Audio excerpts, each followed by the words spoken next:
कोई फाइट वगैरह होगी, कोई झगड़ा होगा, हाँ, उस तरह की तैयारियां थी काफी कुछ। भाजपा को इतनी शर्म तक नहीं है कि हमारे जिन नेताओं का नाम अंकिता भंडारी मामले में आया, हम उनको, तो मेरी आंखों से आंसू बहने लगे। मैंने सोचा कि अकेले भाजपा का पुतला फूकना पड़ेगा, हाँ। मुख्यमंत्री पुष्कर सिंह धामी को काले झंडे दिखाने पड़ेंगे, तो हमने दिखा। मतलब उसमें ब्रेक लिया था आपने शायद। तो आपने फिर दोबारा राजनीति में आए।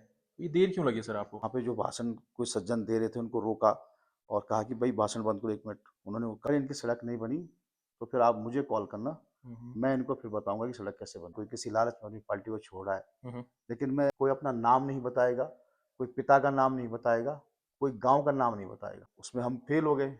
फिर हमसे पूछा गया क्या कोई ऐसा छात्र है, तो मुझसे भी पूछा गया, तो मैं उस समय सरफरोश फिल्म देख करके उसका बड़ा फैन था, तो मैं ओरिजिनल कार्ड भी फाड़ के अच्छा। फेंक दिया कि एलआईसी एजेंट बने हो। हुँ, अभी कुछ वैसी बातें करे जो हमारी समझ से परे। मैं अपने काम पे लग गया।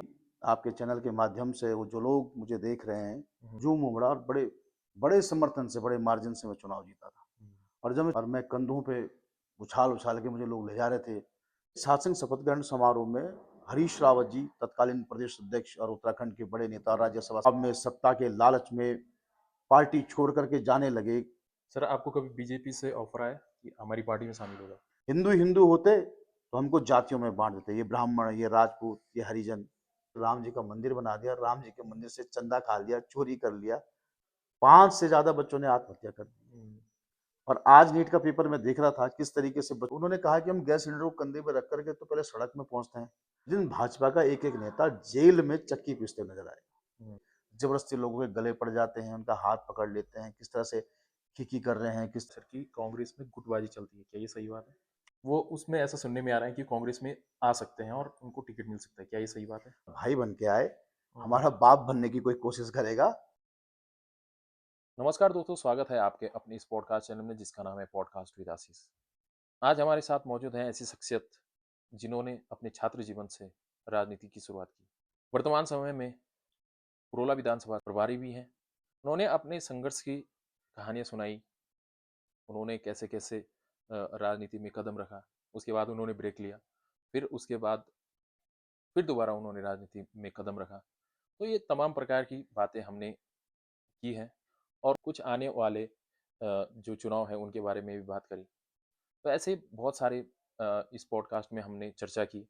तो अगर ये पॉडकास्ट आपको अच्छा लगता है तो लाइक, शेयर एंड सब्सक्राइब ज़रूर कीजिएगा और कमेंट ज़रूर कीजिएगा। जो भी बात आपको अच्छी लगती है और नहीं लगती है तो भी कमेंट कीजिएगा। धन्यवाद। नमस्कार सर, नमस्कार। आपका बहुत-बहुत स्वागत है हमारे इस पॉडकास्ट चैनल पे। तो कैसे हैं सर धन्यवाद। आप? मैं बहुत बढ़िया हूँ, आप कैसे हैं? सब ठीक है सर। सर सबसे पहले तो ये है सर कि अगर हम आपके बचपन की बात करें, जी। तो आपका बचपन कहाँ पे बीता? मैं बचपन पूरा बड़कोट में बिता है। इस शहर में मैंने अपना जीवन जिया है और बहुत ग्रास रूट से, मतलब गांव-गांव के मेले, थोलों में जा जाकर यहाँ के समाज को, यहाँ की संस्कृति को, यहाँ के जीवन को देखा है और बहुत नज़दीक से यहाँ की समस्याओं का अवलोकन भी किया है। मैं कई बार सोचता हूँ कि 1930 का जो तिलाड़ी गोलीकांड था, वो हुँ, किस सिचुएशन में हुआ होगा। विद्यासागर नौटियाल ने बहुत शानदार पुस्तक यमुना के बागी बेटे में उसका पूरा व्याख्यान लिखा है, लेकिन जब मैं उसको पढ़ता हूँ तो मुझे लगता है कि टिहरी जिले का एक आदमी 7 वर्षों तक यहाँ अध्ययन करने आया, तब जाके उसने कितना शानदार उपन्यास लिखा।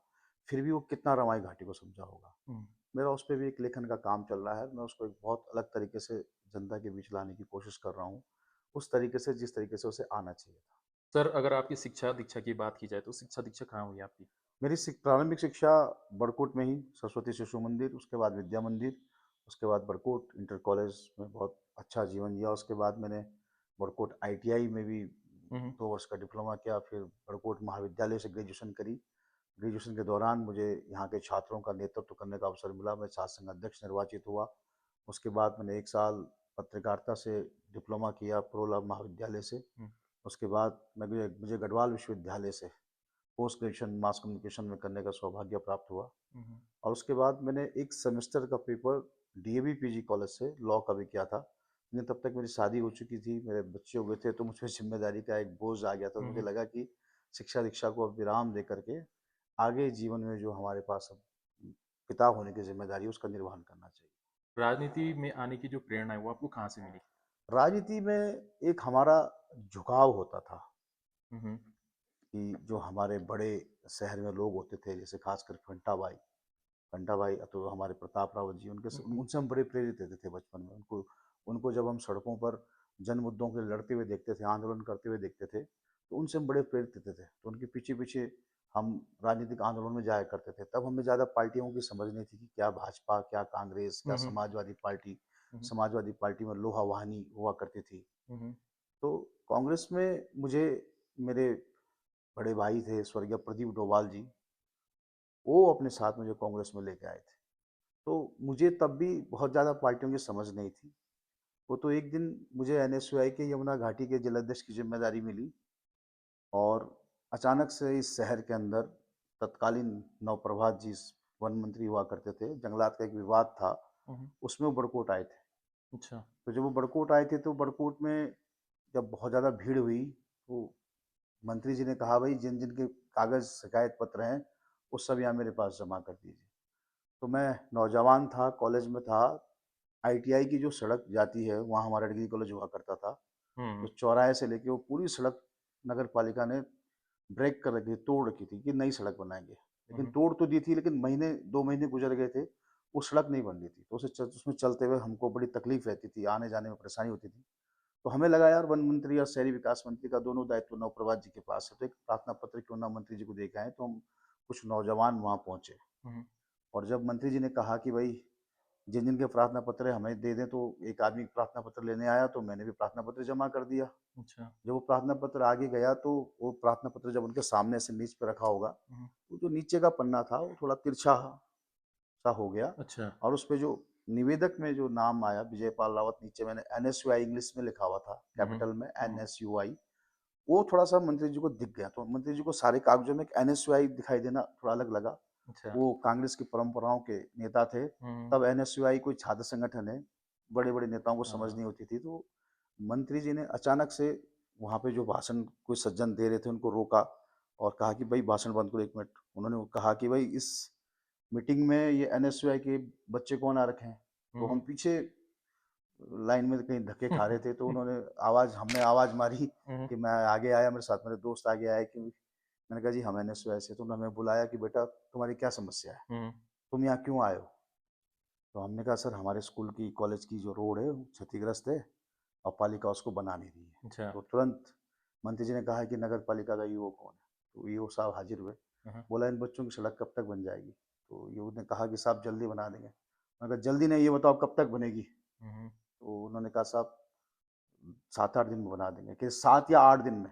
बोला सर 1 सप्ताह में बना देंगे। अच्छा, तो मंत्री जी ने हमें कहा कि बेटा तुम्हारा काम हो गया, हुँ, अगर इनकी सड़क नहीं बनी तो फिर आप मुझे कॉल करना, हुँ, हुँ, मैं इनको फिर बताऊँगा कि सड़क कैसे बनती है। हुँ, अब आप सीधा जाइए अपने कॉलेज, अपनी पढ़ाई कीजिए, आपका काम खत्म हो गया। तो अच्छा, हम बड़े गौरवान्वित महसूस हुआ और जब हम बाहर आ रहे थे, हुँ, तो कई ठेकेदार टाइप के जो लोग वहाँ पहुँचे हुए थे, वो हमारे पीछे दौड़ते-दौड़ते आए हुँ, और उन्होंने हमसे कहा कि भई ये तुम्हारी एनएसयूआई क्या है, हम इसमें जोड़ना चाहते हैं। हुँ, तो मुझे लगता है कि उस दिन जो सम्मान हमको मिला, हमारा जो मान एक बालपन में जो हमारा मंत्री जी ने रखा, उस समय हम 22-23 साल के नौजवान थे, हुँ, तो उसने उस प्रेरणा ने हमको कांग्रेस से हमेशा-हमेशा के लिए एक रिश्ते में जोड़ दिया अच्छा, और यही परिणाम है कि आज देश भर में दल-बदल की घटनाएँ हो रही है। कोई किसी दबाव में, कोई किसी लालच में अपनी पार्टी को छोड़ रहा है। हुँ, हुँ, लेकिन मैं ये सोचता हूँ कि उस 23 साल के नौजवान को अगर सम्मान देना कांग्रेस पार्टी जानती है, बिल्कुल, तो कांग्रेस के संस्कारों में वो ताकत है, हुँ। वो बात है, वो वजूद है। तो उसी घटना ने हमें कांग्रेस की तरफ हमेशा के लिए जोड़ दिया और हम राजनीति की तरफ आगे बढ़ते चले गए। सर आपके जीवन में कोई ऐसी घटना है जिसको आज भी आप भूल नहीं पाते हैं? किस संबंध में? राजनीतिक संबंध में? स्टूडेंट लाइफ में अगर कोई आपके साथ कोई ऐसी घटना हुई हो? स्टूडेंट लाइफ में मैं पहले भी एक पॉडकास्ट में इस कहानी को सुना चुका हूँ कि जब मैं कॉलेज बीए फर्स्ट ईयर में गया था और मुझे याद है कॉलेज का पहला दिन था और इतिहास की क्लास थी और इतिहास के हमारे शिक्षक डॉक्टर आसाराम जलवाण जी थे, हुँ, हुँ, जो अब एक हिस्ट्री के बड़े प्रोफेसर हैं और उस समय वो डॉक्टर शेखर पाठक जी के अंडर में कुमाऊं विश्वविद्यालय में इतिहास के शोधार्थी थे। हुँ, हुँ, तो वो अक्सर हमें कॉलेज में निःशुल्क पढ़ाने आते थे और जीएमवीएन में वो एक संविदा पे नौकरी करते थे, गरीब परिवार से थे। अच्छा, तो वो जब हमें इतिहास पढ़ाने आए तो उन्होंने पहला दिन हमसे कहा कि बच्चों आज इतिहास का पहला दिन है और पहले दिन क्या होता है? तो हम सब ने हाथ खड़ा किया, हमने कहा जी पहले दिन तो परिचय होता है, पढ़ाई नहीं होती है। हुँ, हुँ, ओह! सारी क्लास हँसने लगी तो उन्होंने बड़े हँसी को लेते हुए कहा कि हाँ ठीक है, तो बताओ कौन अपना परिचय देगा? हुँ, हुँ, तो एक किनारे से बच्चे उठने लगे, सभी ने वही जो चलता है, श्रीमान जी मेरा नाम ये है हुँ, मेरे। तो 2-3 बच्चों के बोलने के बाद उन्होंने सबको नीचे बैठा दिया। तो समझ गए कि क्लास इसी तरह का इंट्रोडक्शन देना चाह रही है। तो हमारे उन टीचर ने ब्लैक बोर्ड पे लिखा नाम और उसके आगे क्रॉस मार दिया। पिता का नाम, उसके आगे क्रॉस मार दिया। गाँव का नाम, उसके आगे क्रॉस मार दिया। बोला ये परिचय नहीं देना है। कोई अपना नाम नहीं बताएगा, कोई पिता का नाम नहीं बताएगा, कोई गाँव का नाम नहीं बताएगा। इसके अलावा अगर किसी का कोई परिचय है, तो हाथ खड़ा करें। पूरी क्लास में सन्नाटा छा गया। हुँ, हुँ, अगर हमें नाम नहीं बताना है, पिता का नाम नहीं बताना है, गाँव का नाम नहीं बताना है, तो आप ही बताइए हम क्या परिचय दें? हुँ, हुँ, और वैसे भी उस समय तो हमारी समझ बहुत छोटी थी। बिल्कुल। तो हमें लगा कुछ गुरुजी आज नया कुछ बताना चाह रहे हैं। तो हुँ, हुँ, गुरुजी ने कहा कि नहीं है किसी के पास कोई जवाब। तो गुरुजी ने कहा कि ऐसा कोई विद्यार्थी है जो 60% से ज़्यादा नंबर लाया हो इतिहास विषय में, हुँ, इंटर में। फिर यहाँ पे बीए में इतिहास पढ़ने के लिए इस क्लास में बैठा हो। तो आपको जानते हैं कि पहाड़ के कॉलेजों में आज भी जो अच्छे परसेंटेज लाते हैं बच्चे या अच्छे परिवारों के बच्चे होते हैं, वो आज भी डीएवी और यूनिवर्सिटियों के रास्ते देखते हैं बड़े-बड़े कॉलेजों हुँ, में। हुँ, आज भी हमारे इस महाविद्यालय में गरीब परिवारों के बच्चे या बिल्कुल। लो परसेंटेज वाले जो बच्चे होते हैं वो पढ़ते थे, तो हम भी उन्हीं छात्रों में थे। हुँ, हुँ, तो उसमें हम फेल हो गए। फिर हमसे पूछा गया क्या कोई ऐसा छात्र है जो अपनी मेहनत मजदूरी से पैसे कमाता हो, अपने परिवार पर निर्भर ना हो, वो अपना परिचय दे सकता है। तो ऐसा भी कोई नहीं मिला। सौभाग्य से सभी बेचारे घर से ऐसे थे या वो बच्चे उस दिन मौजूद नहीं थे, जो शायद ऐसे भी बच्चे होते हैं, मैं हाँ, मानता हूँ, बिल्कुल। नहीं थे। तो तब भी हाथ खड़ा नहीं हुआ। अच्छा। तो फिर गुरुजी ने पूछा भाई कोई ऐसा बच्चा है जिसका जीवन में कुछ उद्देश्य है कि मुझे ये बनना है, मैं इसलिए इतिहास पढ़ रहा हूँ। तो फिर पूरी क्लास के हाथ खड़े हो गए। हुँ, तो सबसे पूछा गया आप क्या बनना चाहते हो, आप क्या बनना चाहते हो? मुझसे भी पूछा गया। तो मैं उस समय सरफरोश फिल्म देख करके उसका बड़ा फैन था। तो मैंने भी आमिर खान बनते हुए कह दिया कि मैं आईपीएस बनना चाहता हूँ। अच्छा। तो गुरुजी ने सबकी बात सुनने के बाद सबसे कहा कि भैया देखो, कोई टीचर बनना चाह रहा है, कोई आईपीएस कह रहा है, कोई जर्नलिस्ट कह रहा है, कोई कुछ कह रहा है। ये सब आप तो भूगोल या कोई अन्य अन्य सब्जेक्ट, समाजशास्त्र, राजनीति विज्ञान, ये पढ़ के भी बन जाओगे, हुँ, इकोनॉमिक्स पढ़ के भी बन जाओगे। आप हिस्ट्री क्यों पढ़ रहे हो? अच्छा। इतने में क्या हुआ कि इस पूरे संवाद में क्लास की घंटी बज गई हुँ, और गुरुजी अपना सामान समेट के जाने लगे। अच्छा। उन्होंने जाते हुए कहा कि बच्चों आप कॉलेज में आए हो, आप स्कूल में नहीं हो। हुँ, हुँ, यहाँ स्वानुशासन का पाठ पढ़ाया जाता है, हुँ, हुँ, इसलिए आपको अपना परिचय तलाशना होगा। अच्छा, अब मुझे नहीं मालूम कि वो बात कितने लोगों ने सीरियस ली, लेकिन वो बात मेरे दिमाग में बहुत गंभीरता से बैठ गई। अच्छा। उसके कुछ समय बाद ही मुझे एनएसयूआई का जिलाध्यक्ष बनने का अवसर मिला। तो मैंने अपने विजिटिंग कार्ड छपाए। मैं उन गुरुजी के पास ही चला गया कि मैंने गुरुजी मैं विजिटिंग कार्ड लेके आया हूँ, मैं एनएसयूआई का जिलाध्यक्ष बन गया हूँ। गुरुजी ने विजिटिंग कार्ड के 4 टुकड़े करे, कूड़ेदान में डाल दिया। बोला ये तो किसी नेता की चाटुकारिता करके कोई भी बन सकता है, हुँ, ये कोई परिचय नहीं हुआ। हुँ, कुछ समय बाद बीता तो मुझे एलआईसी एजेंट में काम करने का मौका मिला। तो मैं एलआईसी एजेंट की ट्रेनिंग मैंने देहरादून में करी, धर्मपुर में उसकी पढ़ाई होती थी। हुँ, तो हुँ, मैंने काफ़ी मेहनत करी। उसके बाद मुझे सर्टिफिकेट मिला, फिर मुझे विजिटिंग कार्ड छपे, तो मुझे लगा कि ये मैंने कुछ हासिल किया है। अच्छा। तो मैं गुरुजी के पास गया, गुरुजी मैं एलआईसी एजेंट बन गया हूँ।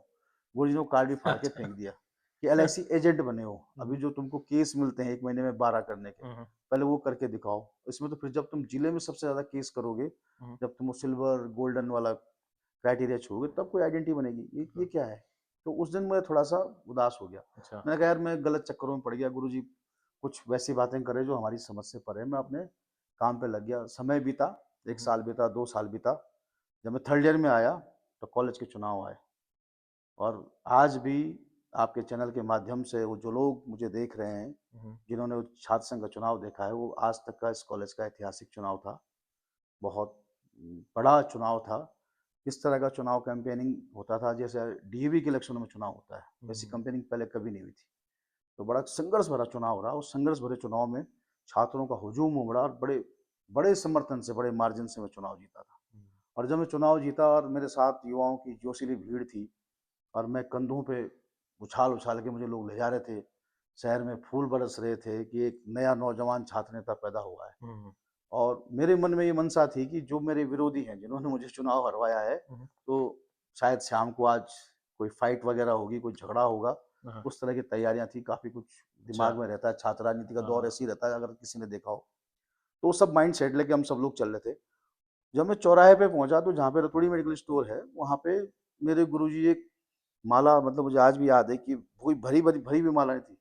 बड़ी छिरछिरी सी माला थी, कुछ अच्छा। फूल होते हैं ना छिरछिरी सी हाँ, माला, वो हाँ। हाथ में लेके खड़े थे। हाँ, हाँ। तो उन्होंने मुझे देखा तो मुझे हाथ हिलाया। तो मैंने कहा यार वो गुरुजी के पास चलो ज़रा मुझे, मैं लड़कों को कहा ये नीचे उतारो मुझे। तो मैं गया, मैंने गुरुजी के पैर छुए, जैसे ही मैंने पैर छुए, तो लड़कों ने फिर से मुझे कंधे पे उठा दिया, जोश में थे। हाँ। तो माला पहनाते हुए गुरुजी ने मुझे नीचे खींचा और मेरे कान पे कहा कि विजयपाल रावत आज तुम्हें तुम्हारा परिचय मिल गया, इसे खोने मत देना।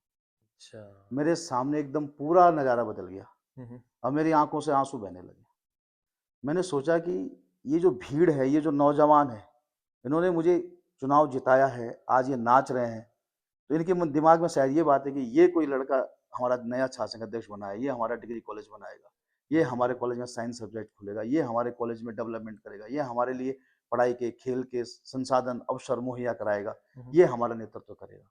अब मैंने कहा हमारे दिमाग में क्या चल रहा है कि कल पीडब्ल्यूडी एक्शन को धमकाया जाएगा, सिंचाई विभाग से ठेका लिया जाएगा, शराब की दुकान में, हुँ, जो हुँ। स्टूडेंट हाँ, हाँ, पॉलिटिक्स का हाँ। एक कड़वा सच है। बिल्कुल। तो एकदम से मेरे दिमाग में वो तस्वीर बदल गई और उसके बाद मैंने एक ऐतिहासिक कार्यकाल किया और मैं आज भी कह सकता हूँ कि मेरे कार्यकाल के दौरान मेरे ऊपर एक भी ऐसा राजनीतिक धब्बा नहीं लगा हुँ, हुँ। कि जिससे मेरी छात्र राजनीति दूषित होती। और मुझे अच्छा। गर्व है कि मैं वहाँ से चल करके कांग्रेस की एनएसयूआई छात्र राजनीति का राष्ट्र मुझे महासचिव संगठन बनने का काम मिला। मैंने यूथ कांग्रेस में काम किया और मेन कांग्रेस में प्रदेश प्रवक्ता रहने के बाद अब मैं फील्ड में स्ट्रगल कर रहा हूँ। अच्छा। और इस स्ट्रगल में ठीक है, कुछ चीज़ें हासिल होती हैं, कुछ चीज़ें नहीं होती है, लेकिन स्ट्रगल में मज़ा आ रहा है।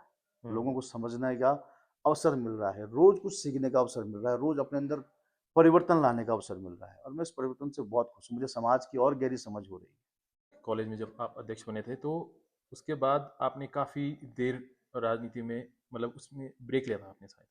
तो आपने फिर दोबारा राजनीति में आए। तो ये देर क्यों लगी सर आपको करने में? देखिए धोनी जी, आशीष भाई, मैं जिस पृष्ठभूमि से आता हूँ, हम बहुत सामान्य परिवारों के लोग हैं। हुँ, हुँ।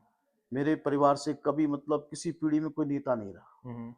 और छात्र राजनीति में आने के बाद ना कोई मेरे ऐसे इन्वॉल्वमेंट में कोई ऐसा आदमी था जिसने मुझे ये कहा हो कि तू भविष्य में नगर पालिका की तैयारी करो, विधायक की तैयारी करो, तुम्हें सांसद बनना है, कोई परिवेश ही नहीं था। हुँ, हुँ। मेरे छात्र संघ शपथ ग्रहण समारोह में हरीश रावत जी, तत्कालीन प्रदेश अध्यक्ष और उत्तराखंड के बड़े नेता, राज्यसभा सांसद मेरे शपथ ग्रहण में आए। हुँ, हुँ। तो मेरा एक बड़े नेता के साथ कनेक्शन हुआ। एक यूँ समझिए कि हरीश रावत जी तत्कालीन उस समय हुँ, हुँ। राजनीति के आज भी बिल्कुल। सबसे बड़े विश्वविद्यालय थे, मुझे उसमें प्रवेश करने का मौका मिला। हुँ, हुँ। तो हरीश रावत जी ने मुझे हमेशा राजनीति तरफ प्रेरित किया। लेकिन मेरे ऊपर परिवार का एक दबाव था, मेरे आस-पास के एनवायरनमेंट का दबाव था कि राजनीति में ना जा कर के मुझे जीवन यापन में कोई नौकरी या कोई रोज़गार की तरफ मुझे आगे बढ़ना चाहिए। हुँ, तो उस वजह से मैं संगठन में तो काम करता रहा, लेकिन इलेक्टोरल पॉलिटिक्स की तरफ मेरा झुकाव नहीं रहा। हुँ। लेकिन 2015-16 के बाद जिस तरीके से राजनीति का सिनेरियो चेंज हुआ और देश के अंदर बीजेपी सरकार ने अपना वर्चस्व बढ़ाने की कोशिश की और हमारी कांग्रेस के जो बड़े-बड़े मजबूत लोग थे, जब वो सत्ता के दबाव में, सत्ता के लालच में पार्टी छोड़ कर के जाने लगे हुँ। बीजेपी में, और यही हाल हमारे बड़कोट में स्टार्ट हुआ और जो बड़े-बड़े स्तंभ थे सब बीजेपी में शामिल होने लगे। तो मुझे उस नैतिकता का बोध हुआ कि अगर सत्ता में रहते हुए हम बड़े-बड़े नेताओं के साथ हेलीकॉप्टरों में घूमते हैं, बड़े-बड़े गाड़ियों में घूमते हैं, सत्ता में रह कर के हम निर्णायक जगहों में बैठ कर के देहरादून, दिल्ली में बैठ कर के राजनीति का प्रतिनिधित्व करते हैं अपने क्षेत्र का। तो आज अगर संघर्ष का टाइम आया है, तो हुँ, विजयपाल रावत फिर से उसी बड़कोट की धरती में पार्टी के लिए दरी बिछाने का मौका आया है, तो दरी बिछाएँगे। हुँ, हुँ। पार्टी के झंडे लहराने का मौका है, झंडे लहराएँगे। पार्टी के नारे लगाने पड़ेंगे सड़कों पे, अकेले भाजपा का पुतला फूँकना पड़ेगा। हुँ, हुँ। मुख्यमंत्री पुष्कर सिंह धामी को काले झंडे दिखाने पड़ेंगे, तो हमने दिखाए हैं और हमने अपने आप को साबित करने का हर कोई कोई जो भी अवसर मुझे मिला मैंने चूका नहीं। ठीक है, लोकतंत्र में कई बार हम जीतते हैं, कई बार हारते हैं, लेकिन हम कभी लगता है कि हारते नहीं है। या तो हम जीतते हैं या हम सीखते हैं। तो सीखने की प्रक्रिया जारी है और हम लगातार कुछ ना कुछ सीख रहे हैं। सर, आपको कभी बीजेपी से ऑफ़र आया कि हमारी पार्टी में शामिल हो जाओ? मैं बीजेपी की जो मेन ब्रांच है, हुँ, हुँ। जो उनकी एजुकेशन सिस्टम है, सरस्वती शिशु मंदिर और सरस्वती विद्या मंदिर, मैं वहाँ का छात्र रहा हूँ। अच्छा। तो बीजेपी को बहुत नज़दीक से देखा है, आरएसएस के कार्यक्रमों को हुँ, बहुत हुँ। नज़दीक से देखा है। तो उनके जो सिस्टम है, उनकी जो परिपाटी है, उसे मैं बहुत नज़दीक से जानता हूँ। और ऐसा नहीं है कि जो लोग आज भाजपा में हैं, उन्हीं को भारतीय जनता पार्टी ने दबाने की कोशिश की हो या लालच देने की कोशिश की हो। लेकिन मुझे लगता है हमारे क्षेत्र में दयाराम रमाल्टा जी जो खिलाड़ी गोलीकांड के जननायक थे, उनके सुपुत्र स्वर्गीय श्री जोत सिंह रमाल्टा जी हुए और टिहरी जनपद में हुँ, स्वर्गीय श्री सुंदरलाल बोगड़ा जी हुए। इन्होंने कभी जीवन में कोई चुनाव नहीं लड़ा, हुँ, लेकिन ये आजीवन कांग्रेसी रहे हुँ, और हमारी रमाई घाटी में तो कांग्रेस के नेता के रूप में जोत सिंह रमाल्टा जी ने आईटीआई खुलवाई, हॉस्पिटल खुलवाया। जितना विकास वो अकेले बगैर चुनाव लड़े हुए अपने आंदोलन और अपनी भूख हड़तालों से करके चले गए, उतना विकास आज तक यहाँ दो दो तीन तीन बार जो विधायक रहे हैं, सांसद रहे, हुँ, मंत्रिमंडल में रहे, वो भी नहीं कर पाए। हुँ, तो मैं बार बार कहता हूँ कि जनता अगर हमें चुनाव में नहीं जिताती है या हमें अपना वोट नहीं देती है किसी भी वजह से, चाहे वो क्षेत्रवाद हो, जातिवाद हो, हुँ, चाहे वो धन बल हो, चाहे वो मुर्गे दारू पैसों की राजनीति हो, अगर उसकी वजह से आज हम कमजोर हो रहे हैं बिल्कुल। तो हमें उससे फर्क नहीं पड़ता है। मुझे लगता है कि एक दल में बने रहने की जो राजनीति है, अगर हम उसे भी कर पाए और उसमें रहते रहते अपना जीवन काट गए, जीवन समाप्त हो जाए हमारा, तो जिस दिन हम इस दुनिया से जाएंगे उस दिन इस बात की भी तारीफ होगी कि हमने पूरा जीवन एक पार्टी में, एक पार्टी के सिद्धांतों में काटा है हुँ, और हम उस पर रहने को तैयार हैं। हमारे सामने अगर विधानसभा, पालिका, पंचायत और लोकसभा के रास्ते खुले नहीं होंगे, हमारे प्रारंभ में वो राजनीति नहीं होगी, तो ज्योत सिंह रवाल्टा की राजनीति का रास्ता हमारे सामने खुला है। हम उस पर चल करके आगे अपने बढ़ क्षेत्र का अपना नाम रोशन करेंगे। सर अगर आप राजनीति में नहीं होते, तो आज आप क्या राजनीति में करते? नहीं होते तो मैं फौज में होता। मैं अच्छा, बचपन से सेना में जाना चाहता था, लेकिन वो भगवान की ऐसी वो थी कि मुझे मेरी हाइट ज़रा थोड़ा कम पड़ गई, इसलिए मैं फौज में भर्ती आपने नहीं हो दिया था पाया। कभी? मैंने सरान ट्रेनिंग करी है, अच्छा, 45 दिन का एडवांस कोर्स किया है, मैंने ग्वालियर में 21 दिन का कोर्स किया है, अच्छा। मैंने सैनिक का पूरा जीवन जिया है, हुँ, हुँ, मैंने सैनिक मतलब सेना की तनख्वाह खाई है 1.5 महीना। हुँ, मैं उस परिवेश में पला बड़ा हूँ जहाँ मेरे पर दबाव था। आज भी मेरे घर से मेरा छोटा भाई आईटीबीपी में एसआई है, उससे अच्छा, छोटा वाला एयरफोर्स में है, उससे छोटा भाई हमारा साइंटिस्ट है। तो मेरी फौजियों की पृष्ठभूमि वाला परिवार रहा है। तो माँ भगवती का शायद यही था वरदान कि मैं राजनीति में आऊँ और राजनीति में लोगों की सेवा करने का जितना अवसर मिलेगा वो मेरा सौभाग्य होगा। सर कांग्रेस की सबसे बड़ी ताकत और सबसे बड़ी कमज़ोरी क्या है? कांग्रेस की सबसे बड़ी ताकत कांग्रेस की विचारधारा है, कांग्रेस का संविधान पे वो विश्वास है हुँ, हुँ, जो इस देश के सारे धर्मों को, सारी जातियों को, सारे वर्गों को, सारे भाषा के लोगों को और हुँ, हर तरह की संस्कृति को साथ लेके चलने की बात करती है। हुँ, हुँ, क्योंकि हम जानते हैं कि कश्मीर से लेकर कन्याकुमारी तक हमारी जैविक जो विविधता है वही हमारी शक्ति है। हम जोड़ने की राजनीति करते हैं हुँ, हुँ, और जब हम जोड़ने की राजनीति करते हैं तो भारत खड़ा होता है। और सबसे बड़ी कमजोरी जो मैं कांग्रेस की समझता हूं कि जो हमने अभी तक पार्टी को लीडर बेस्ड पार्टी बना के रखा है। हुँ, हुँ, हम अपने पार्टी के नेता के चेहरों पर चुनाव लड़ते हैं। हुँ, जिस तरीके से बीजेपी है वो कैडर बेस्ड पार्टी है, वो कार्यकर्ताओं की ताकत पे चुनाव लड़ती है। वहाँ किसी को भी टिकट मिल जाए, लेकिन हुँ, उनका एक कार्यकर्ताओं का एक नेटवर्क होता है जो उनकी ताकत है। हुँ, तो मुझे लगता है कि कांग्रेस जिस दिन कैडर बेस्ड पार्टी बन जाएगी और बहुत तेजी से हम कैडर बेस्ड पार्टी की तरफ बढ़ रहे हैं। हुँ, माननीय राहुल गांधी जी ने भी संगठन सृजन का कार्यक्रम किया, उसमें यही कोशिश है कि हम कांग्रेस को कैडर बेस्ड पार्टी बनाएं। गांधी जी आइडियोलॉजी जो हमारी है, कांग्रेस की जो आइडियोलॉजी हमारी है, जो देश को जोड़ने की आइडियोलॉजी हमारी है, जिस दिन हम कैडर बेस्ड पार्टी के तौर पे हम अपने आप को मजबूत कर पाएंगे बूथ लेवल पे, उस दिन हम सबसे बड़ी ताकत बन जाएंगे। तो हमारी कमजोरी है कि हम कैडर बेस्ड पार्टी नहीं है और हम उस तरफ अब कदम बढ़ा चुके हैं और जल्दी इस चीज़ को पूरा कर लिया जाएगा। सर अगर बीजेपी और कांग्रेस की बात की जाए तो दोनों में कितना अंतर है? बहुत अंतर, जैसे? बिल्कुल दिन और रात का अंदर, देवताओं और असुरों का अंतर। हम समाज को जोड़ने की राजनीति करते हैं हुँ, हुँ, और बीजेपी समाज को तोड़ने की राजनीति करती है। बीजेपी का एजेंडा है लोगों को धर्म में बांटो। आप देख रहे हैं हिंदू और मुसलमान को बांटो। हुँ, अगर सिर्फ मुसलमान ही मुसलमान इस देश में होते और बीजेपी यहाँ होती तो मुसलमानों को सी और सुन्नी में बांट देते, हुँ, हिंदू हिंदू होते तो हमको जातियों में बांट देते, ये ब्राह्मण, ये राजपूत, ये हरिजन। अगर अगर सिर्फ हमारे यहाँ शेड्यूल कास्ट लोग होते, अनुसूचित जाति के लोग होते, तो उनको फिर कोली लोहार जो उनके वर्ग है उनमें बांट देते।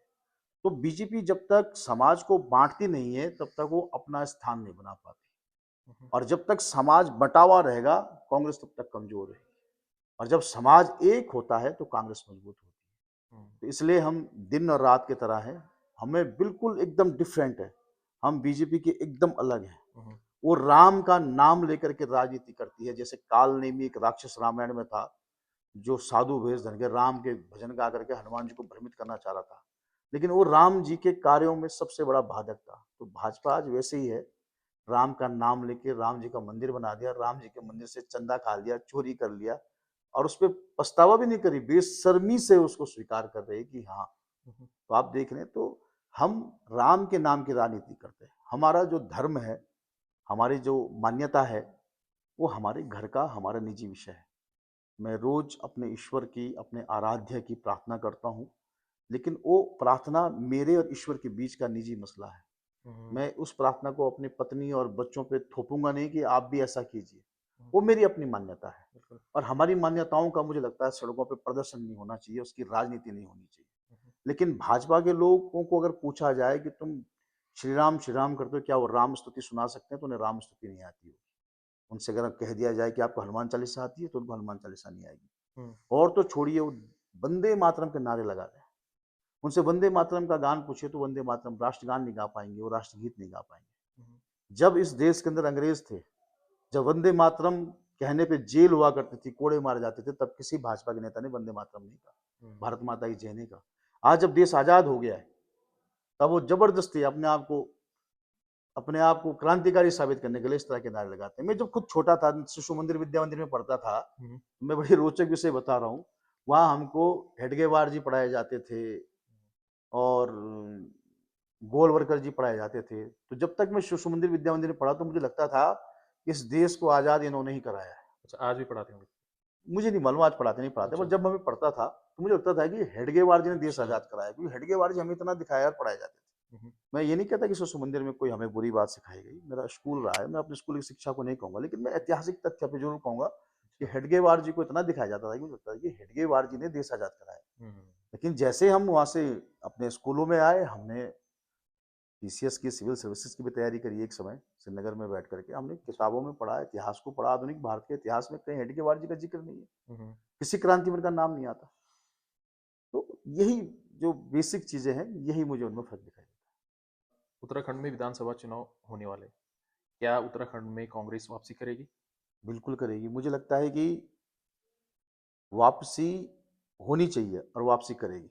जिस तरीके से आज उत्तराखंड का नौजवान हुँ, अपने आप को ठगा महसूस कर रहा है हुँ, पेपर लीक के मामले में, भाजपा की धामी सरकार कह रही है कि हमने बड़ा सख्त कानून ले आया है, अब पेपर लीक के मामले नहीं होंगे। बहुत सख्त कानून, इतना सख्त कानून, पहला कानून। आप मुझे बताइए, पेपर लीक जो उत्तराखंड में यूपीएसएससी का हुआ था, हुँ, हुँ, उसमें जितने लोग अरेस्ट किए गए, क्या आज वो जेल की सलाखों में? बिल्कुल। वो सारे जेल से बाहर आ चुके हैं, हुँ, हुँ, और जमानत पे बाहर नहीं आए।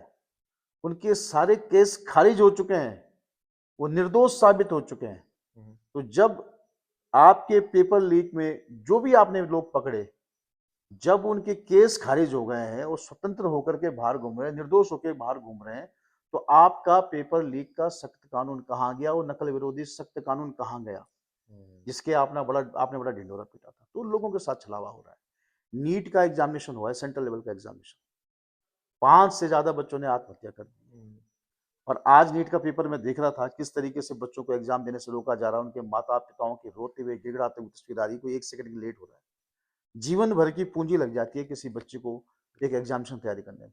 आपने जो हाल इस देश के नौजवानों का कर दिया है, हुँ, तो क्या लगता है आपको कि ये नौजवान भारतीय जनता पार्टी की सरकार बनाने जा रहे हैं?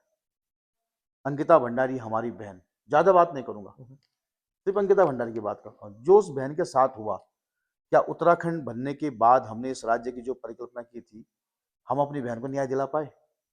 उसके हत्यारे खुलेआम आज भाजपा के मंचों पे दीप प्रज्वलित करते हुए पाए जाते हैं। भाजपा को इतनी शर्म तक नहीं है कि हमारे जिन नेताओं का नाम अंकिता भंडारी मामले में आया, हम उनको किनारे कर सके। इतनी शर्म भाजपा में नहीं है। हुँ, तो महिला सुरक्षा हमारा बड़ा विषय है। इस देश के अंदर, इस राज्य के भीतर जो महंगाई का विषय है, उज्ज्वला योजना के तहत घर घर सिलेंडर बांटने की भाजपा ने बात की।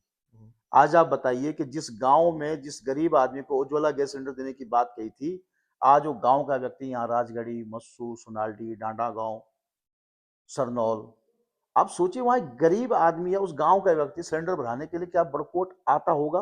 क्या उसके गांव में ट्रक पहुंच रहा है? मैं अभी कफनौल के पास गैर गांव का एक तोक है, गन्ना खेत, आज भी सड़क नहीं है वहां पे।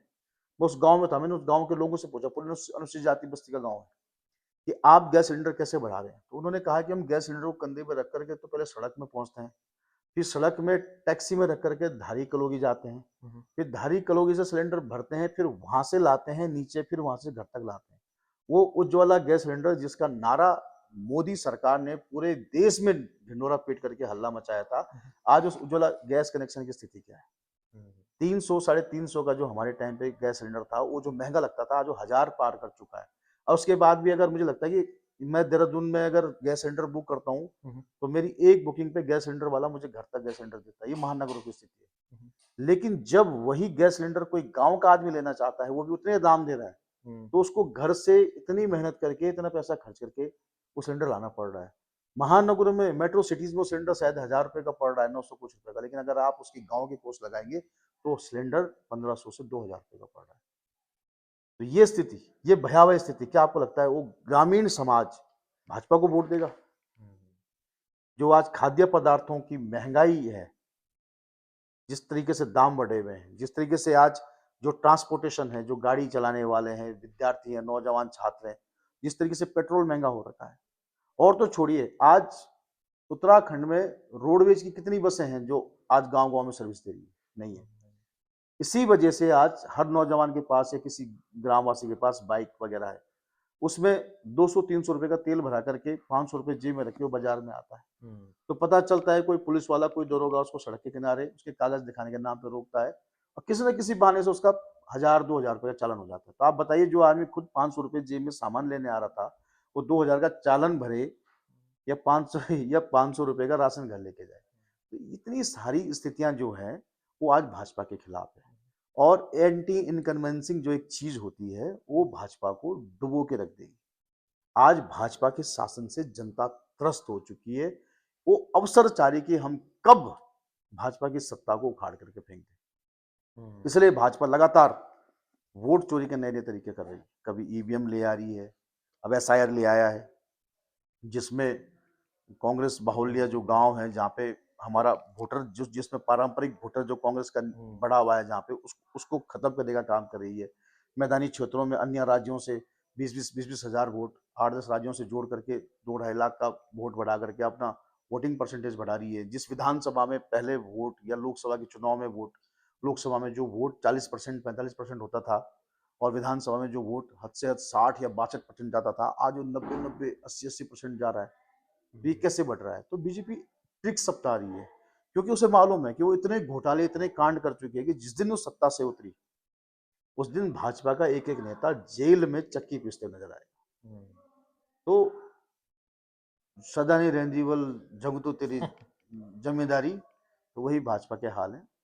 जब तक चल रहा है तब तक चल रहा है, बाकी उम्र उनकी जेल में कटने वाली सर, विपक्ष में रहकर सबसे बड़ी चुनौती क्या है? है। विपक्ष में रहकर सबसे बड़ी चुनौती यह है कि विपक्ष में 70 साल रहने का अनुभव है भाजपा को, और 70 साल हमें सत्ता में रहने का अनुभव है।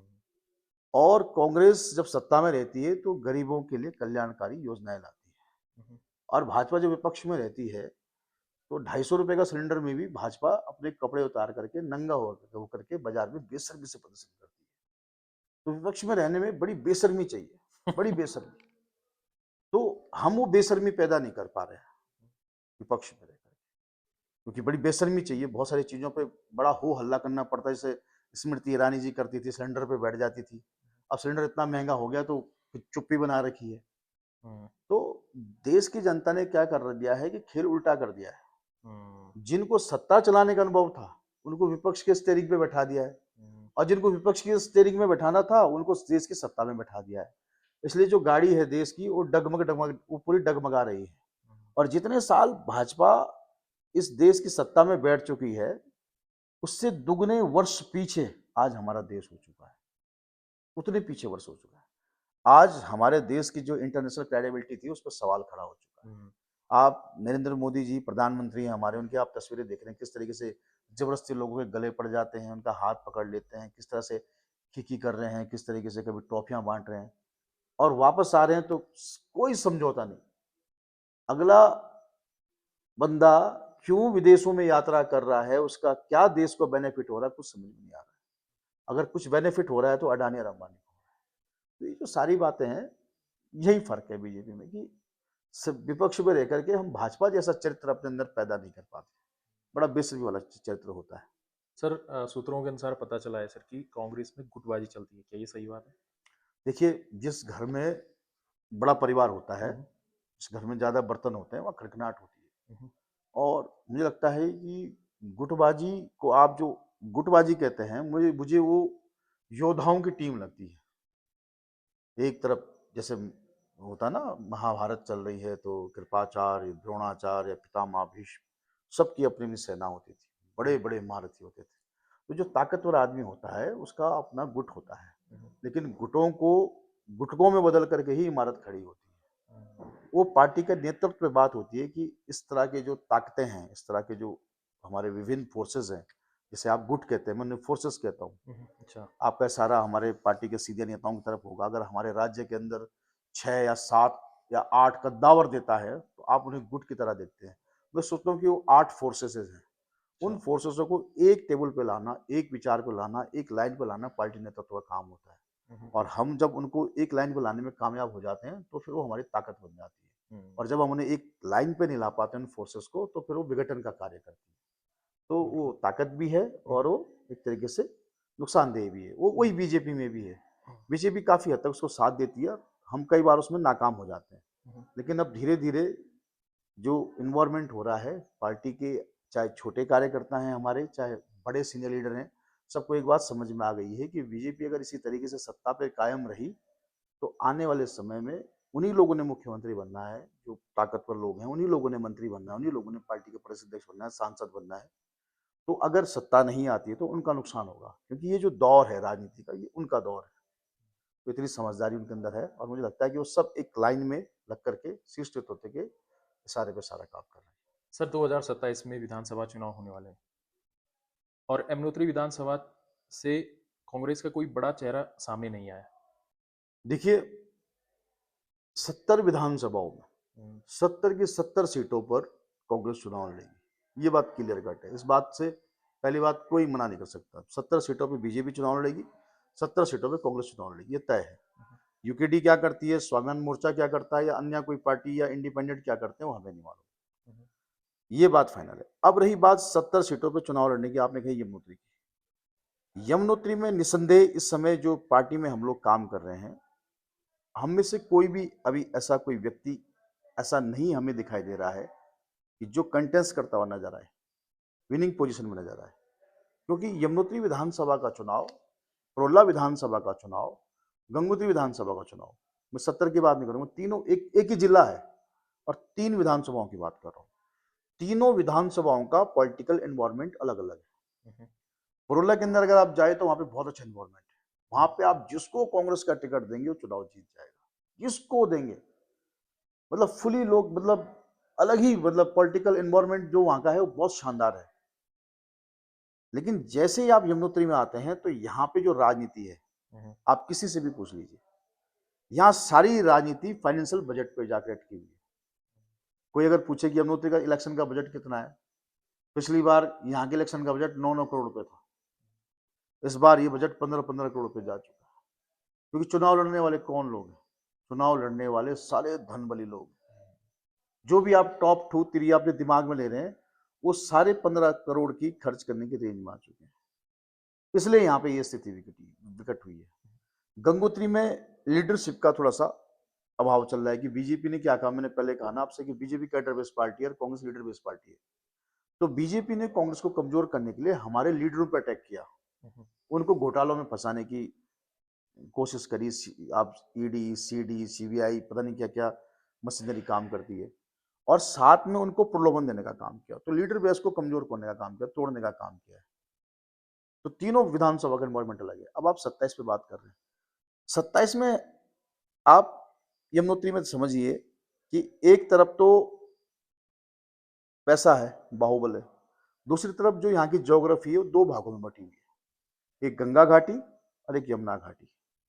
यमुना घाटी पूरी विधानसभा का 35% वोट रिजर्व करता है, और गंगा घाटी लगभग 65% वोट रिजर्व करती है। हम्म, उसके बाद भी सारी राष्ट्रीय पार्टियों के नेता यमुना घाटी से, हम्म, इंडिपेंडेंट नेता यमुना घाटी से, वो 15-15 करोड़ रुपए फूकने वाले सारे प्रत्याशी यमुना घाटी से, 35% वोट से, और पूरे 65% वोट में कोई भी कैंडिडेट नहीं है। हम्म, तो इस पैसे की ताकत को हम किसी और ट्रिक से भी तोड़ सकते हैं। तो कांग्रेस पार्टी जीतने की हर संभावनाओं पे काम कर रही है। हम उस आदमी पे दांव खेलेंगे जो भी चुनाव जीतने की संभावना रखता है। और हम, क्योंकि देखिए, विधानसभा का चुनाव पालिका का चुनाव नहीं है कि कोई हमारा कार्यकर्ता, समर्पित कार्यकर्ता है, आइडियोलॉजी से जुड़ा हुआ है, भाई इसको टिकट दे दो। अगर वो जीत गया तो वाह, नहीं जीता तो कोई फर्क नहीं पड़ता है। हम्म, लेकिन अगर विधानसभा में 70 में से 36 सीट हम नहीं लाए तो हम सरकार बनाते बनाते चूक जाएंगे। फिर हम 35 सीटें लाए या 2 ही सीटें लाएं, हम्म, हमारा बराबर ही, कोई कोई फर्क नहीं पड़ता उस बात से। तो नंबर्स लाने बहुत जरूरी है। तो नंबर्स लाने के लिए हम हर हाल में ये चाहते हैं कि हम सीट जीतें। इसमें मैं कभी ऐसी जिद नहीं पालूंगा कि भाई विजय पाल रावत को टिकट दे दो। हाँ, अगर विजय पाल रावत चुनाव जीत रहा है तो विजय पाल रावत जरूर टिकट मांगे। लेकिन अगर मेरे अलावा मेरा दुश्मन भी कोई ऐसी स्थिति में है कि वो चुनाव जीत सकता है और कांग्रेस के लिए भरोसेमंद भी हो सकता है मेरे किसी से विचार ना मिलते हो सकता है मेरे किसी से मतभेद हो, मनभेद हो, लेकिन वो चुनाव जीतने की पोजीशन पे हो और पार्टी के लिए लॉयल्टी हो, पार्टी के लिए प्रति उसकी लॉयल्टी हो, तो हम उसके साथ बिल्कुल उसको पार्टी में लाएंगे, उसको चुनाव जिताएंगे। और हम किस पे खेल कर रहे हैं, किस पे काम कर रहे हैं, ऐसे हमारे पास लगभग 3 प्रत्याशी हैं जो इस सीट को चुनाव जीत सकते हैं। उसमें से कुछ कुछ जो आप देख पा रहे हैं, कुछ लोग वो भी हो सकते हैं और कुछ लोग ऐसे हैं जो अभी बिहाइंड द सर सिनेमा है, बिहाइंड द कैमरा है। सर ऐसा सुनने में आ रहा है, मैं किसी का नाम नहीं लेना चाहूँगा, कि कुछ बीजेपी के बड़े लीडर जो पहले कांग्रेस में थे फिर बीजेपी में गए, वो उसमें ऐसा सुनने में आ रहा है कि कांग्रेस में आ सकते हैं और उनको टिकट मिल सकता है। क्या ये सही बात है? देखिए, क्रेडिबिलिटी चेक की जाएगी। अगर हमें लगता है कि वो वापस आना चाह रहे हैं और भविष्य में पार्टी के लिए लॉयल रहेंगे, हम्म, अगर कल के दिन बीजेपी सरकार तोड़ने पे आती है, वो नहीं बिकेंगे, वो नहीं डरेंगे, अगर ऐसा हमें लगता है तो बिल्कुल उनका स्वागत किया जाएगा। और अगर हमें लगा कि ये आदमी चुनाव तो जीत रहा है, लेकिन कल अगर बीजेपी अगर पैसों से खरीदने पे आई या किसी दबाव में उसे तोड़ने की कोशिश में करी, अगर ये बिक सकता है, तो ऐसे लोगों पे जुआ नहीं खेला जाएगा। जिन्होंने पार्टी के साथ गद्दारियां की है, बेईमानियां की है पहले, उनको बिल्कुल कंसिडर किया नहीं जाएगा। ऐसे बहुत से लोग हैं। और अगर हमें कोई नहीं मिलता है तो हमारी पार्टी में आदरणीय हरक सिंह रावत जैसे लोग हैं जिनका नाम इस बात के लिए जाना जाता है कि उत्तराखंड की किसी भी सीट से चुनाव लड़ करके दिखा देते हैं। हम आदरणीय हरक सिंह रावत जी को कहेंगे, आइए यमुनोत्री चुनाव लड़िए, आपका स्वागत है। और अगर हरक सिंह रावत जी का सर्वे करा दिए तो हरक सिंह रावत जी को यमुनोत्री जनता हाथों हाथ चुनाव जिताने का काम करेगी। अगर हमें इतना ही राजनीति में आपको लीडरशिप का अभाव अगर आपको हिम्मत दिखाई देगा तो वो चुनाव लड़ लेंगे। हमारे सबसे बुजुर्ग नेता आदरणीय हरीश रावत जी हैं, वो भी कभी हरिद्वार, कभी नैनीताल, तमाम जगह चुनाव लड़ते हैं। हम कहेंगे कि आइए हमारी विधानसभा से चुनाव लड़िए। अगर हरीश रावत जी यहाँ पे आपके डकैत गांव, आपके राजगढ़ी में भी अगर खड़े हो जाए तो मुझे लगता है कि 5,000 6,000 आदमियों का हुजूम तो भी खड़ा हो जाएगा। तो जो आदमी ये सोच रहे हैं कि हमारे अलावा कांग्रेस के पास कोई चारा नहीं है, वो अपनी गलतफहमी को हटा दें। कोई भी व्यक्ति पार्टी में वापस आना चाहता है तो वो अपनी जो मानसिक दूषिता है उसको दूर करे, सद्भाव के साथ आए, पुराने गिले शिकवे भुला करके पार्टी में आने की कोशिश करे। हम उनका स्वागत करेंगे। सुबह का भूला शाम को घर लौट आए तो उसको भूला नहीं कहते, लेकिन लौटते समय हमारा भाई बन के आए, हमारा बाप बनने की कोई कोशिश करेगा तो फिर वो बर्दाश्त नहीं किया जाएगा। तो सौहार्द के साथ सारी पार्टी को चलाया जा सकता है। और हम इस तरीके से काम कर रहे हैं कि जो हमारी ये 5 सीटें हैं टिहरी और उत्तरकाशी में, रोला, यमुनोत्री, गंगोत्री, धनौल्टी और टिहरी, इन 5 सीटों को हम कैसे साधें, कैसे इनको खड़ा करें, इन पे चुनाव जीतें, इस पे हमारा काम चल रहा है। और वो एक अंडर कवर मिशन की तरह बिल्कुल सही रास्ते पे गतिमान है। सर अभी हाल ही में एक घटना घटी है टिहरी में, जो शर्मनाक घटना हुई, केतन लाल। तो सर अभी उनको न्याय नहीं मिला, तो इसमें किसकी गलती है? प्रशासन की गलती है? देखिए, केतन लाल का प्रकरण इस जागरूक समाज के लिए हम्म, बड़ा भयावह और बड़ा पीड़ादायक है। मैं अभी कुछ दिन पहले केतन लाल जी के घर गया था, उनके पिता से मिला, उनकी माता से मिला, उनके साथ संवेदनाएं प्रकट करी। 16 वर्ष का नौजवान, और इस तरीके से उसकी हत्या हो जाना, इस तरीके से क्रूरता से उसे मारना दर्दनाक है। और मुझे लगता है कि टिहरी के अंदर इस जो भी हर समाज का तबका है, चाहे वो ब्राह्मण है, चाहे राजपूत हैं, किसी भी जाति वर्ग के लोग हैं, किसी भी गांव के लोग हैं, जिस गांव में वो घटना घटी वहां के लोगों ने भी केतन लाल जी के माता पिता के साथ अपनी संवेदनाएं व्यक्त की है, और हर आदमी उनके साथ उनको न्याय दिलाने के लिए खड़ा है। लेकिन हो क्या रहा है कि उस इन्वायरमेंट में, जिस इन्वायरमेंट में वो घटना घटी, वो किस सिचुएशन में घटी, वो अभी अंडर जुडिशियल है। जो दोषी हैं उनकी गिरफ्तारी हो चुकी है और मामला अंडर जुडिशियल है। उस पर कोई टिप्पणी करना कानून का अपमान होगा। लेकिन मैं ये सोचता हूँ कि जब प्रताप नगर का पूरा समाज केतन लाल के साथ खड़ा है, ये बात केतन लाल के पिता ने खुद हमसे कही कि भाई मैं इस बात के लिए बड़ा आभारी हूँ कि समाज का हर तबका मेरे घर में आया और मेरे साथ न्याय की लड़ाई के लिए खड़ा है। कोई भेदभाव नहीं हो रहा है, कोई सुरक्षा बन के सवाल खड़ा नहीं हो रहा है। उसके बाद भी कुछ लोग वहां आते हैं, किसी संगठन के लोग, और वो लोग सुना है कि हूटर बजाते हुए आ रहे हैं, हूटर बजाते हुए, और हूटर बजाते हुए उसके घर में आते हैं और नारे लगाते हैं। तो उससे थोड़ा-सा वहाँ पे एनवायरनमेंट बिगड़ा है, क्योंकि जब हम पहाड़ में जब किसी के घर में कोई डेथ होती है, हम जब उसके घर में जाते हैं, हम तो संवेदनाएँ व्यक्त करते हैं। मैं और आदरणीय हमारे पूर्व सांसद प्रदीप टमटा जी वहाँ गए, हम वहाँ बैठे, हमने संवेदनाएँ व्यक्त की। अलग से उनकी माताजी से भी मिले, केतन लाल के पिताजी से भी मिले, उनकी बात को समझा, किस तरीके से केतन लाल अपने पिता के कार्यों में सहयोग करता था, कि कैसे अपनी माँ-बहनों का ख्याल रखता था, कितना अच्छा उस बच्चे का व्यवहार गाँव के अंदर था। वो खुद हतप्रभ थे कि घटना कैसे घटी, कि कह रहे वो लाइट और पंखा खुला छोड़ के रात को चप्पल में ही कहीं गया, उन्हें पता भी नहीं था। और किस तरीके से उन्होंने सारी बातें रखी। केतन लाल के पिताजी को प्रदीप टमटा जी ने भी कहा कि जब जब गैर बराबरी समाज की बात आई, तब तब केतन लाल का नाम लिया जाएगा, याद रखा जाएगा, ये बच्चा नजीर बन गया है, इसकी हत्या नहीं, इसका बलिदान हुआ है। इन सारी बातों को रखने का एक तरीका था। प्रदीप टमटा जी वहाँ पे गए, उन्होंने भी संवेदनाएं व्यक्त करी, उन्होंने भी उसको कानूनी सहारा देने की बात कही, लेकिन कोई विवादित बात नहीं की ना। लेकिन जिन साथियों की मैं बात कर रहा हूँ, भीम आर्मी वाले खासकर, उन्होंने जिस तरीके से प्रताप नगर में एंट्री मारी, हुटर बजाते हुए आए, नारे लगाते हुए आए और वहां से चले गए, उससे थोड़ा जो वहाँ का आसपास का जो माहौल, सामाजिक तबका था, विभिन्न राजनीतिक दलों के, सामाजिक मंचों के लोग थे, वो आक्रोशित हैं।